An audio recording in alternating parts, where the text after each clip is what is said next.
नमस्कार, one India Hindi में आपका स्वागत है। मैं हूं शिखा थोरिया।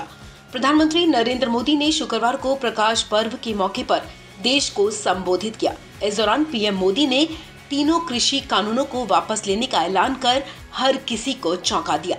गौरतलब है कि केंद्र सरकार के तीनों कृषि कानूनों के विरोध में देश भर के किसान पिछले करीब एक साल से आंदोलन कर रहे थे, लेकिन शुक्रवार को पीएम मोदी ने किसानों की मांगे मानते हुए तीनों कृषि कानून वापस ले लिए हैं। पीएम मोदी के इस ऐलान से किसानों में खुशी का माहौल है। 2014 में प्रधानमंत्री के रूप में सेवा का अवसर दिया तो हमने कृषि विकास, किसान कल्याण को सर्वोच्च प्राथमिकता दी। साथियों,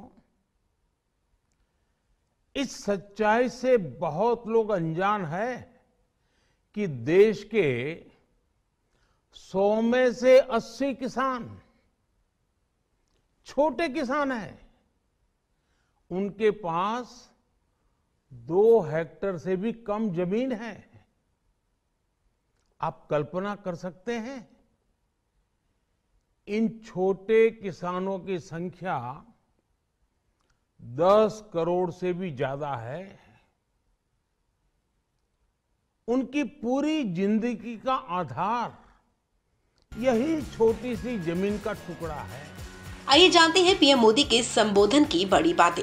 अपने संबोधन में पीएम मोदी ने कहा कि केंद्र सरकार तीनों कृषि कानूनों को वापस लेगी और शीतकालीन सत्र में संवैधानिक प्रक्रिया को पूरा किया जाएगा। पीएम मोदी ने कहा कि कृषि अर्थशास्त्रियों, वैज्ञानिकों, प्रगतिशील किसानों ने भी कृषि कानूनों के महत्व को समझाने की कोशिश की, लेकिन हम अपने प्रयासों के बावजूद कुछ किसानों को समझा नहीं पाए। पीएम मोदी ने कहा कि ये किसी पर आरोप लगाने का समय नहीं है। मैं सबसे कहना चाहता हूं कि हमने कृषि कानूनों को वापस ले लिया है, हम कृषि कानूनों को रद्द कर रहे हैं।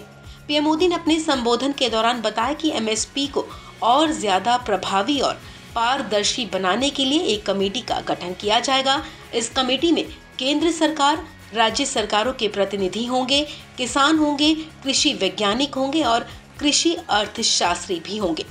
पीएम मोदी ने कहा कि हमने एमएसपी तो बढ़ाई, साथ ही साथ रिकॉर्ड सरकारी खरीद केंद्र भी बनाए। हमारी सरकार द्वारा की गई उपज की खरीद ने पिछले कई दशकों के रिकॉर्ड तोड़ दिए हैं। पीएम मोदी ने अपने संबोधन के दौरान देश से ये दावा भी किया कि केंद्र सरकार का कृषि बजट पहले से 5 गुना बढ़ गया है। अपने संबोधन में पीएम मोदी ने कहा कि हमारी सरकार किसानों के हित के लिए संकल्पित है, खास तौर पर छोटे किसानों के लिए। हम उनके हित में पूरी तरह काम करने के लिए प्रतिबद्ध हैं। पीएम मोदी ने कहा कि माइक्रो इरिगेशन के फंड को दोगुना किया गया है, कृषि लोन भी दोगुना किया गया, बजट में कृषि क्षेत्र के लिए राशि बढ़ाई गई है। अपने संबोधन में पीएम मोदी ने कहा कि किसानों को भूमि स्वास्थ्य कार्ड दिए गए हैं, जिससे उन्हें कृषि उत्पादन बढ़ाने में भी मदद मिली है। इस खबर में फिलहाल इतना ही। तमाम अपडेट्स के लिए आप बने रहें वन इंडिया हिंदी के साथ।